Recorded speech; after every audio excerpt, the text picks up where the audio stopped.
ಲೋಕಸಭೆ ticket ಕೈತಪ್ಪುವ ಸಾಧ್ಯತೆಯ ಹಿನ್ನೆಲೆಯಲ್ಲಿ ಈಗಾಗಲೇ ಕಾಂಗ್ರೆಸ್ ಪಾಳೆಯದಲ್ಲಿ ಸಾಕಷ್ಟು ಮಂದಿ ಅಸಮಾಧಾನವನ್ನ ಹೊರಹಾಕ್ತಿದ್ದಾರೆ. ಆ ಪೈಕಿ ವೀಣಾ ಕಾಶ್ಯಪ್ಪನವರು ಕೂಡ ಒಬ್ರು. ಕಣ್ಣೀರನ್ನ ಹಾಕಿದ್ದಾರೆ ವೀಣಾ ಕಾಶ್ಯಪ್ಪನವರು. ದೆಹಲಿಯಲ್ಲಿ ಕಣ್ಣೀರಿಟ್ಟು ತಮ್ಮ ಬೇಸರವನ್ನ ಹೊರಹಾಕಿದ್ದಾರೆ. ದೆಹಲಿಯ ಖರ್ಗೆ ನಿವಾಸಕ್ಕೆ ಭೇಟಿ ಕೊಟ್ಟಿದ್ದ ವೀಣಾ ಅವರು ಬಾಗಲಕೋಟೆ ಟಿಕೆಟ್ ಆಕಾಂಕ್ಷಿಯಾಗಿದ್ದಾರೆ. ವೀಣಾ ಕಾಶ್ಯಪ್ಪನವರು ಎಲ್ಲೋ ಒಂದು ಕಡೆ ವೀಣಾ ಕಾಶ್ಯಪ್ಪನವರಿಗೆ ಸುಳಿವು ಸಿಕ್ಕಿದೆ ಅಂತ ಅನ್ನಿಸ್ತಾ ಇದೆ. ಅವರಿಗೆ ಟಿಕೆಟ್ ಕೈ ತಪ್ಪುತ್ತೆ ಅಂತ ಹೇಳಿ ಅದೇ ಕಾರಣಕ್ಕೋಸ್ಕರ ಭಾವುಕರಾಗಿ ಕಣ್ಣೀರನ್ನ ಹಾಕೋ ಮೂಲಕ ತಮ್ಮ ಬೇಸರವನ್ನ ವ್ಯಕ್ತಪಡಿಸಿದ್ದಾರೆ. ಸಂಯುಕ್ತ ಪಾಟೀಲ್ ಅವರಿಗೆ ಟಿಕೆಟ್ ಸಿಗುವ ಸಾಧ್ಯತೆ ಇದೆ. ಹಾಗಾಗಿ ತಮ್ಮ ಅಸಮಾಧಾನವನ್ನ ಕಣ್ಣೀರಿನ ಮೂಲಕ ಹೊರಹಾಕಿದ್ದಾರೆ ವೀಣಾ ಕಾಶ್ಯಪ್ಪನವರು. ಸಂಜೆ ಪಟ್ಟಿ ಬಿಡುಗಡೆಯ ಬಳಿಕ ಸುದ್ದಿಗೋಷ್ಠಿಗೂ ಕೂಡ ಅವರು ನಿರ್ಧಾರವನ್ನು ತೆಗೆದುಕೊಂಡಿದ್ದಾರೆ. ಸುದ್ದಿಗೋಷ್ಠಿಯಲ್ಲಿ ಏನ್ ನಿರ್ಧಾರವನ್ನು ಪ್ರಕಟ ಮಾಡ್ತಾರೆ ಅನ್ನೋ ಕುತೂಹಲವೂ ಕೂಡ ಸದ್ಯಕ್ಕೆ ಮನೆ ಮಾಡಿದೆ.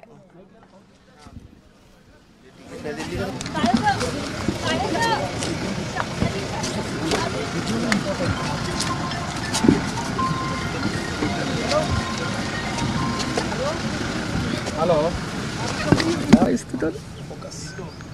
ಫೋಕಸ್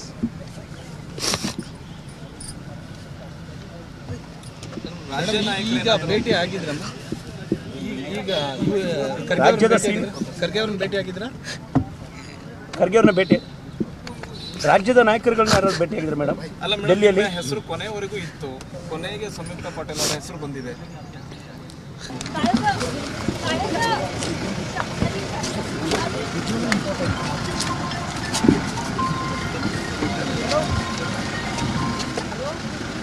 ಹಲೋ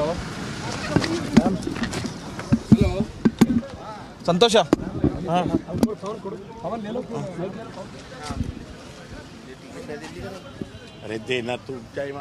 ವೀಣಾ ಕಾಶ್ಯಪ್ಪನವ್ರ ಹೆಸರೇ ಇಲ್ಲ ಅನ್ನುವಂತ. ಹೌದು, ಅದು ಅಧ್ಯಕ್ಷರೇ ಹೇಳಿದ್ದು ನನಗೆ.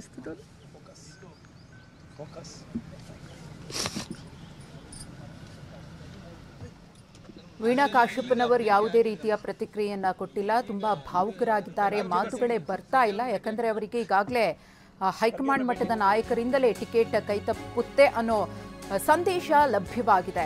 ಇನ್ನು ಸಂಯುಕ್ತ ಪಾಟೀಲ್ ಯಾರು? ಪತ್ನಿಗೆ ಟಿಕೆಟ್ ಮಿಸ್ ಸಾಧ್ಯತೆಯ ಹಿನ್ನೆಲೆಯಲ್ಲಿ ಈ ರೀತಿಯಾಗಿ ವಿಜಯಾನಂದ ಕಾಶ್ಯಪ್ಪನವರು ಗರಂ ಆಗಿದ್ದಾರೆ. ಯಾರು ಸಂಯುಕ್ತ ಪಾಟೀಲ್ ಅಂತ ಪ್ರಶ್ನೆಯನ್ನ ಮಾಡಿದ್ದಾರೆ. ದೆಹಲಿಯಲ್ಲಿ ಜಿಲ್ಲೆಯ ಶಾಸಕರ ಅಭಿಪ್ರಾಯ ಸಂಗ್ರಹ ಮಾಡಲಾಗಿದೆಯಂತೆ. ಆದ್ರೆ ನನಗೆ ಯಾರೂ ಬಂದು ಅಭಿಪ್ರಾಯವನ್ನ ಕೇಳಲೇ ಇಲ್ಲ. ಟಿಕೆಟ್ ಅಧಿಕೃತ ಘೋಷಣೆಯ ನಂತರ ಮಾತನಾಡ್ತೇನೆ ಅಂತ ದೆಹಲಿಯಲ್ಲಿ ಶಾಸಕ ವಿಜಯಾನಂದ ಕಾಶ್ಯಪ್ಪನವರು ಹೇಳಿಕೆಯನ್ನ ಕೊಟ್ಟಿದ್ದಾರೆ. ನಮ್ಮ ಪತ್ನಿಗೆ ಟಿಕೆಟ್ ಮಿಸ್ ಆಗುವ ಹಿನ್ನೆಲೆಯಲ್ಲಿ ವಿಜಯಾನಂದ ಕಾಶ್ಯಪ್ಪನವರು ದೆಹಲಿಯಲ್ಲಿ ಹೇಳಿಕೆಯನ್ನ ಕೊಟ್ಟಿದ್ದಾರೆ. ಯಾರು ಸಂಯುಕ್ತ ಪಾಟೀಲ್? ಏನಾದರೂ ರೀಸನ್ ಕೇಳಿದ್ರೆ ಕ್ಷೇತ್ರದಲ್ಲಿ ಅಭಿಪ್ರಾಯವನ್ನ ಸಂಗ್ರಹ ಮಾಡಿದ್ದೀವಿ ಅಂತ ಹೇಳ್ತಾರೆ. ಆದ್ರೆ ನನ್ನ ಬಳಿ ಯಾರು ಬಂದಿಲ್ಲ ಎಂದಿದ್ದಾರೆ. ಇವತ್ತು ಸಂಯುಕ್ತ ಪಾಟೀಲ್ ಬಗ್ಗೆ ನಾನೇನು ಕೆಟ್ಟದ್ದು ಹೇಳಕ್ಕೆ ಹೋಗೋದಿಲ್ಲ. ಆದರೆ ಆ ಅಮ್ಮ ಒಂದು ದಿವಸ ಆದರೂ ಕ್ಷೇತ್ರದಲ್ಲಿ ಯಾವ ಕ್ಷೇತ್ರದಲ್ಲಾದ್ರೂ ಯಾವ ಶಾಸಕರಿಗಾದರೂ ಭೇಟಿ ಆಗಿರ್ಬೇಕಲ್ಲ. ಯಾರಿಗೂ ಕೂಡ ಭೇಟಿ ಆಗಿಲ್ಲ. ಯಾವ ಶಾಸಕರು ಕೂಡ ಅವ್ರ ಪರವಾಗಿ ಹೇಳಿಲ್ಲ. ಇವತ್ತು ಯಾರು ಗೊತ್ತಿರಬೇಕಲ್ಲ, ಅಟ್ಲೀಸ್ಟ್ ಕ್ಯಾಂಡಿಡೇಟ್ ಆಗ್ತಾರೆ ಅನ್ನೋದು. ನಾನು ಒಬ್ಬ ಶಾಸಕನಾದವನೀಗ. ನಾನು 4 ಬೇರೆ ಕಾಂಗ್ರೆಸ್ ಪಕ್ಷದಲ್ಲಿ ಟಿಕೆಟ್ ತೊಗೊಂಡಿದ್ದೀನಿ, 2 ಬೇರೆ ಶಾಸಕನಾಗಿದ್ದೀನಿ. ಇವತ್ತು ನನ್ನ ಗೊತ್ತಿರಬೇಕಲ್ಲ, ನಾನು ಈ ಪಕ್ಷದಲ್ಲಿ ಟಿಕೆಟ್ ತೊಗೊತಾ ಇದ್ದೀನಿ. ಅಟ್ಲೀಸ್ಟ್ ಜನ ಆದರೂ ಗುರ್ತಿಸ್ಬೇಕಲ್ಲ ನಮ್ಮನ್ನ. ಆ ಗುರ್ತಿಸುವಂಥ ಕೆಲಸ ಎಲ್ಲಾಗಿದೆ? ಯಾರು ಭೇಟಿ ಆಗಿದ್ದಾರೆ? ನಮ್ಮ ಜಿಲ್ಲೆಗೆ ಏನು ಸಂಬಂಧ? ಇವತ್ತು ಸಂಯುಕ್ತ ಪಾಟೀಲ್ ಬಗ್ಗೆ ನಾನೇನು ಕೆಟ್ಟದ್ದು ಹೇಳಕ್ಕೆ ಹೋಗೋದಿಲ್ಲ. ಆದರೆ ಆ ಅಮ್ಮ ಒಂದು ದಿವಸ ಆದರೂ ಕ್ಷೇತ್ರದಲ್ಲಿ ಯಾವ ಕ್ಷೇತ್ರದಲ್ಲಾದ್ರೂ ಯಾವ ಶಾಸಕರಿಗಾದರೂ ಭೇಟಿ ಆಗಿರ್ಬೇಕಲ್ಲ. ಯಾರಿಗೂ ಕೂಡ ಭೇಟಿ ಆಗಿಲ್ಲ. ಯಾವ ಶಾಸಕರು ಕೂಡ ಅವ್ರ ಪರವಾಗಿ ಹೇಳಿಲ್ಲ. ಇವತ್ತು ಯಾರು ಗೊತ್ತಿರಬೇಕಲ್ಲ, ಅಟ್ಲೀಸ್ಟ್ ಕ್ಯಾಂಡಿಡೇಟ್ ಆಗ್ತಾರೆ ಅನ್ನೋದು. ನಾನು ಒಬ್ಬ ಶಾಸಕನಾದವನೀಗ. ನಾನು 4 ಬೇರೆ ಕಾಂಗ್ರೆಸ್ ಪಕ್ಷದಲ್ಲಿ ಟಿಕೆಟ್ ತೊಗೊಂಡಿದ್ದೀನಿ, 2 ಬೇರೆ ಶಾಸಕನಾಗಿದ್ದೀನಿ. ಇವತ್ತು ನನ್ನ ಗೊತ್ತಿರಬೇಕಲ್ಲ, ನಾನು ಈ ಪಕ್ಷದಲ್ಲಿ ಟಿಕೆಟ್ ತೊಗೊತಾ ಇದ್ದೀನಿ. ಅಟ್ಲೀಸ್ಟ್ ಜನ ಆದರೂ ಗುರ್ತಿಸ್ಬೇಕಲ್ಲ ನಮ್ಮನ್ನ. ಆ ಗುರ್ತಿಸುವಂಥ ಕೆಲಸ ಎಲ್ಲಾಗಿದೆ? ಯಾರು ಭೇಟಿ ಆಗಿದ್ದಾರೆ? ನಮ್ಮ ಜಿಲ್ಲೆಗೆ ಏನು ಸಂಬಂಧ? ಇದು ಶಾಸಕ ವಿಜಯಾನಂದ ಕಾಶ್ಯಪ್ಪನವರ ಪ್ರಶ್ನೆಗಳು. ಒಂದಷ್ಟು ಪ್ರಶ್ನೆಗಳನ್ನ ಹೈಕಮಾಂಡ್ಗೆ ಹಾಕಿದ್ದಾರೆ. ಸಂಯುಕ್ತ ಪಾಟೀಲ್ ಯಾರು? ಅವರು ಅಲ್ಲಿನ ಸ್ಥಳೀಯ ಕಾಂಗ್ರೆಸ್ ನಾಯಕರುಗಳ ಜೊತೆಗೆ ಸಂಪರ್ಕವೇ ಇಲ್ಲ. ಒಂದು ದಿನ ಕ್ಷೇತ್ರದಲ್ಲಿ ಓಡಾಡಿಲ್ಲ.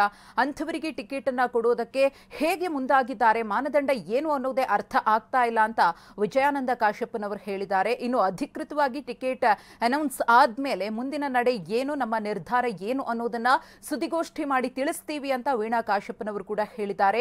ಈ ಬಾರಿ ಲೋಕಸಭೆ ಚುನಾವಣೆಯಲ್ಲಿ ಸ್ಪರ್ಧೆಯನ್ನ ಮಾಡಿ ಗೆದ್ದೇ ಗೆಲ್ತೀನಿ ಅನ್ನೋ ಛಲದಲ್ಲಿ ಇದ್ರು ವೀಣಾ ಕಾಶ್ಯಪ್ಪನವರು. ಆದರೆ ಹೈಕಮಾಂಡ್ ನಿರ್ಧಾರದಿಂದ ಬಹಳ ಬೇಸರದಲ್ಲಿದ್ದಾರೆ.